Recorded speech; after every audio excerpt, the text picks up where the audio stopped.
Cool. Thank you. Part 3. So EMFs, they build up in cells over a lifetime. They especially love areas like the gut, the brain, the uterus, and the spine.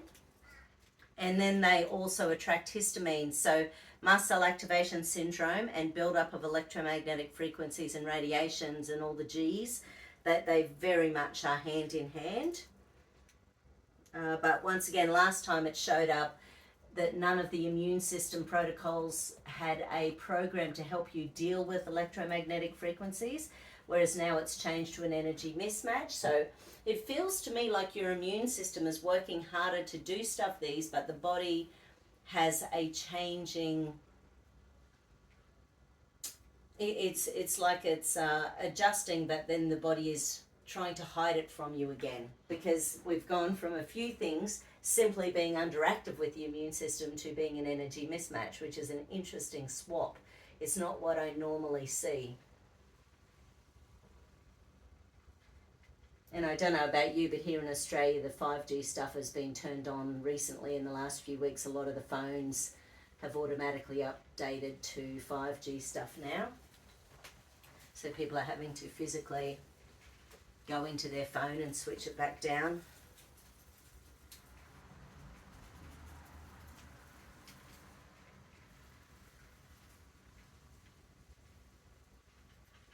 Yeah, right. Okay, so the EMFs, it's sort of telling me that it might be affecting your heart and the electrical energy in your body.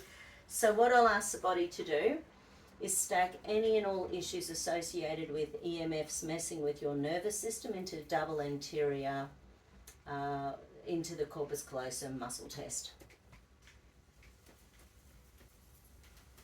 And hold out nice and strong. Yeah, okay. Yeah, so your nervous system is sopping up electromagnetic frequencies. It's creating fear in the nervous system, which is a bugger.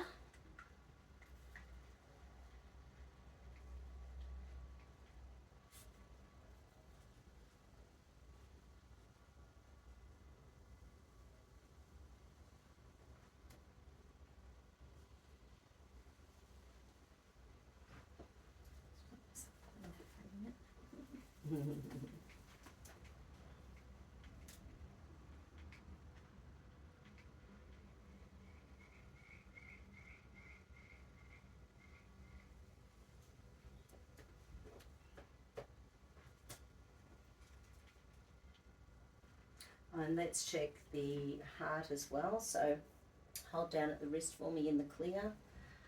Hold down at the wrist in the clear. And actually, let's check in relation to the stroke volume. And hold down at the wrist. Hold down at the wrist. Good. In relation to EMFs. Hold down at the wrist. There we go. Hold down at the wrist. Yeah, so the heart is definitely being affected by those EMFs, the electromagnetic frequencies.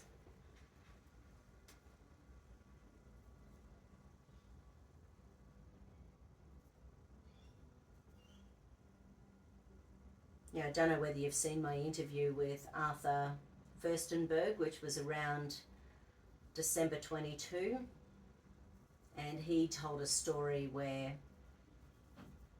when he was back in the late 1970s, I think, he felt his heart one day, and after that he could feel electrical instrumentation for about 9 months after that.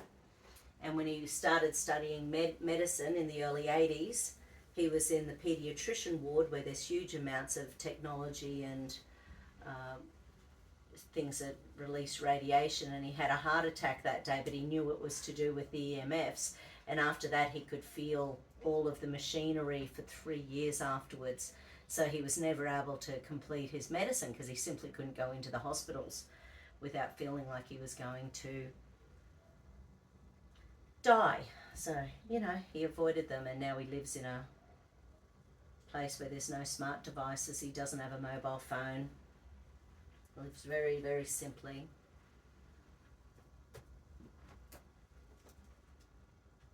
Okay, so in relation to EMFs, and again, hold down,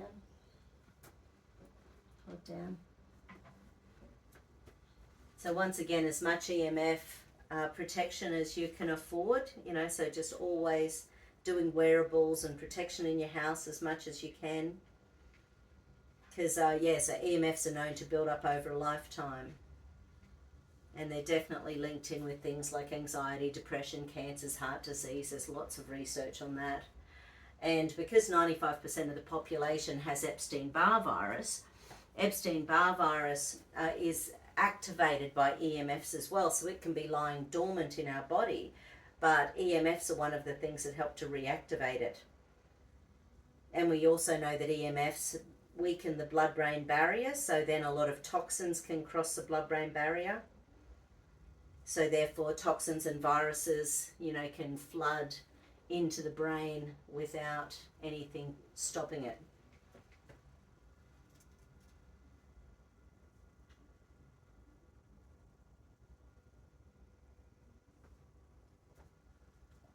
Yeah, right. Digestive enzymes. I don't know whether you take digestive enzymes, but that's just testing up as being a good thing to do. That just means that when you are digesting your meals, it takes the pressure off the digestive tract, and because 90% of immunity is in the gut, it just really helps to, it's one less thing your body has to deal with.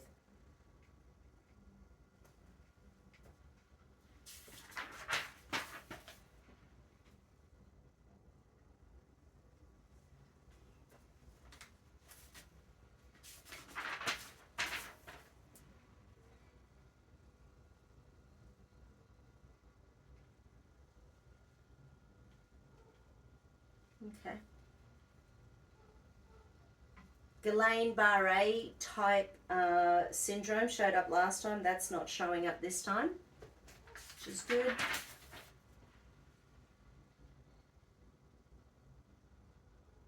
Okay, so we're in the histamines again at the moment. So let's just ask in relation to histamines. And hold, hold, hold, hold, hold. Yeah, the sort of, you know, when you think about histamines, we need a hormone called DAO, diamine oxidase, and that helps the body to get histamines out of the gut after it's been used. But histamines are drawn to an area in the body where there is damage, so it's a healing agent of the body, and it's basically a neurotransmitter. And a lot of the stuff we do, of course, as human beings is to suppress histamine, so then there's areas in the body we can't actually go and heal. So the sort of things that helps to cleanse the histamine from the cell walls is sort of anything that we can do to wake up the receptors on the cell walls and clean them up, like sulforaphane, you know, so broccoli sprout extracts, things like the redox signaling molecules with the ASEA, things like zeolites can cleanse different things, having the baths of washing soda, of Epsom salts, of pure salt, of apple cider vinegar, of bicarb soda, sort of doing those baths regularly just to keep on pulling crap out of our body, because there's more crap going in all the time, so we just have to keep up with what's going on.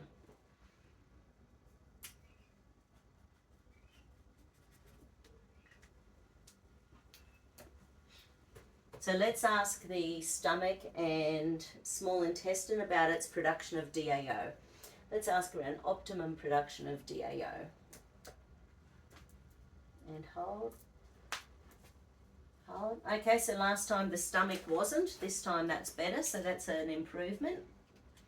Bend the leg. Hold up for me. Hold up for me. Cool. So they've both improved since last time.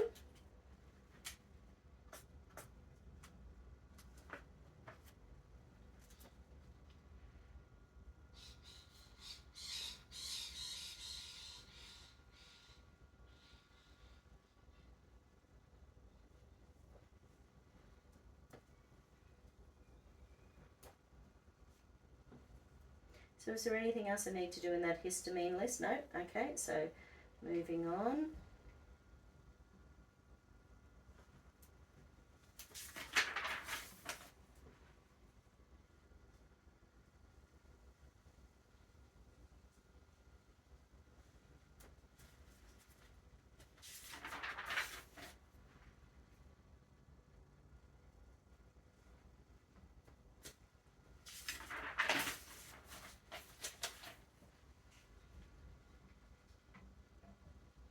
Oh, okay, MCAS. There's something on the MCAS list that's separate from the histamine list. So I've already done histamine. Oh, okay. So we'll just check all the specific receptors. Okay. So in relation to H1 receptors.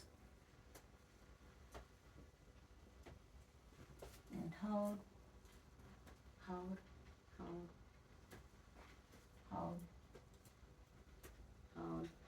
Okay, so there's an energy mismatch to the H1 receptors. All the different receptors have different jobs to do.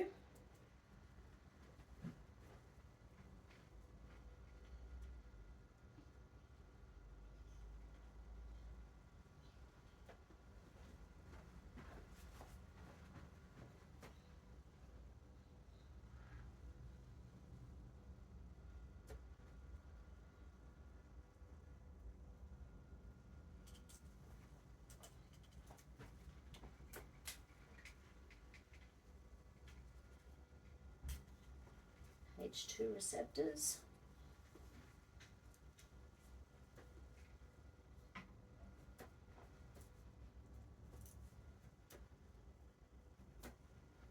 H3 receptors.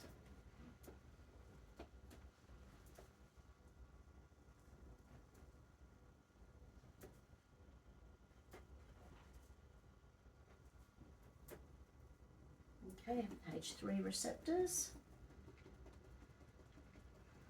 Last time it was only H3 and H4 receptors, but neither of them actually unlocked. So it just more gave me an indicator with the indicator muscle, but within this circuitry it really didn't show anything. So once again, a bit of a change, because each time there's a change, it means the immune system is, waking up. It's starting to get some more energy about it. So change is good. And H4 receptors.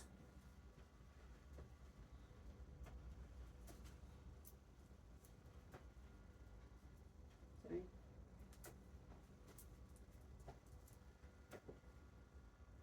Cool. Okay. So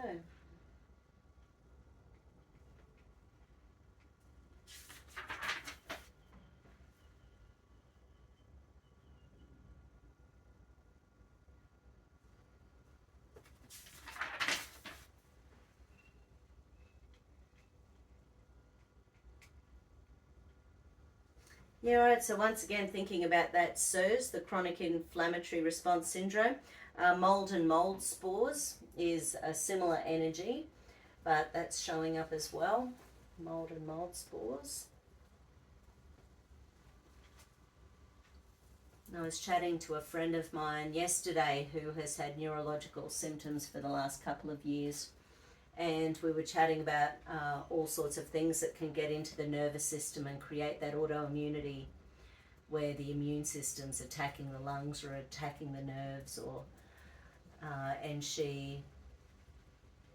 we had big floods here a couple of years ago, and a lot of the insurance companies took anywhere from 6 months to 2 years to actually clean them up. One of my clients is still dealing with the flooding from the same thing that my friend had sorted, a couple of years ago.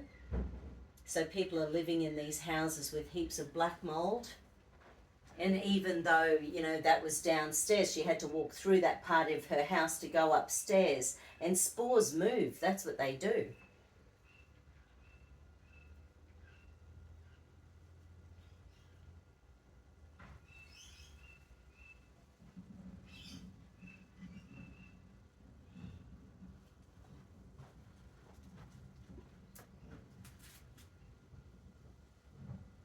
You know, and who knows what we're breathing in our environment as well.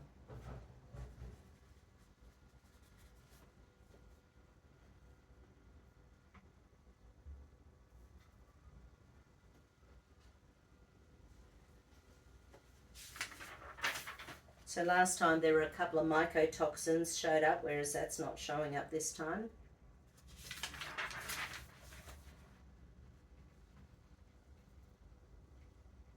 Okay, so something in parasites. So let's go have a play there. Parasites and parasitic particles. Parasite and parasitic toxins. And hold, hold, hold, hold, hold. Okay, so firstly we wake up the immune system to parasites. I don't know if parasites are like, you know, parasites and all sorts of bugs, they create an environment around themselves that allows them to thrive.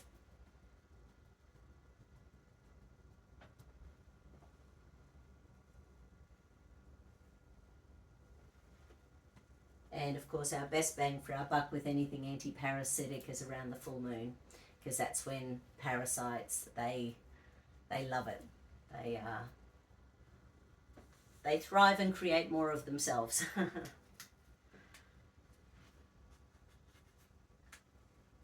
Okay, any particular types that we need to know?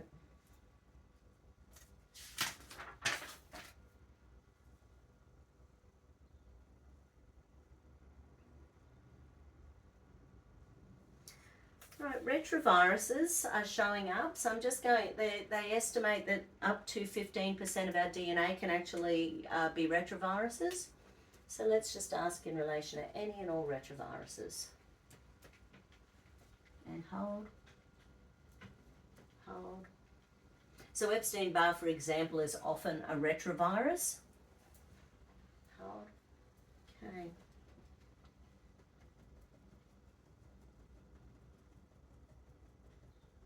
So retroviruses are RNA viruses. An enzyme in retroviruses transcribes their RNA into DNA molecules that can integrate with a host's DNA. Once in a host cell, the retrovirus can take control of the cell's machinery and replicate itself. Retroviruses are passed down generationally. Mothers can pass them to infants.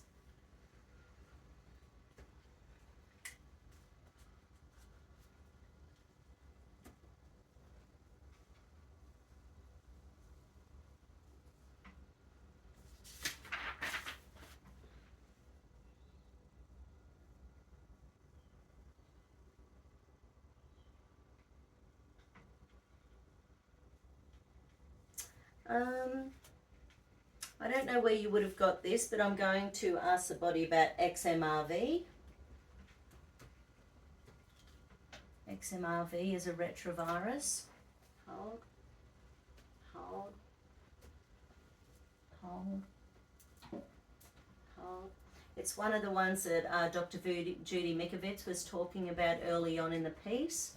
I can't remember the mechanism, but it was involved in kids with mitochondrial disorders and chronic fatigue, I think.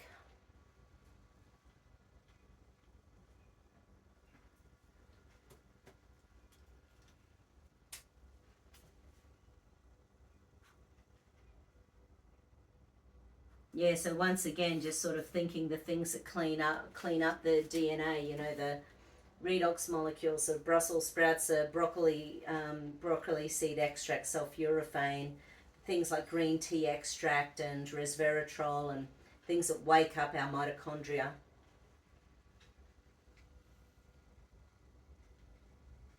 Oh yeah. So let's just ask the body whether it's aware. Let's ask for optimal balance for health with T helper 1, 2, and 3 cells. Optimal levels for health. Hold, hold, hold, hold, hold. Optimal levels for health.